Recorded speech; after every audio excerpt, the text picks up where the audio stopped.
नमस्ते मंडळी.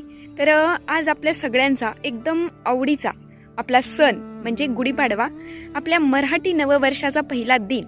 तर याच्या सर्वांनाच एकदम मनापासून खूप गोड अशा शुभेच्छा. झालं का नाही सगळ्यांनी, म्हणजे पुरणपोळी खाल्ली का नाही? मी तर खाल्ली, मला खूपच आवडते पुरणपोळी.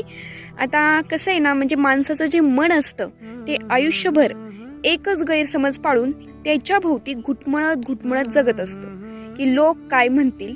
परंतु आयुष्याच्या सरतेशेवटी ज्यावेळेस सगळ्या गोष्टींचा हिशोब करतो ना तो मागे वळून, त्यावेळेस कळून चुकतं की अरे कोणी तर काहीच म्हणलेलं नव्हतं. परंतु तेव्हा वेळ निघून गेलेली असते. त्यामुळे आज चांगली संधी आहे, नवीन वर्षाचा पहिला दिवस आहे. जे आपल्याला पोसत नाहीत त्यांनी कोसलं तरी जास्त काही विचार करू नका, आणि आपल्याला जे हवं आहे, ज्यात आनंद आहे, ते सर्व एकदम झोकून देऊन करा आणि स्वतःला सिद्ध करा. हॅपी गुढीपाडवा सगळ्यांना. गुढीपाडव्याच्या खूप खूप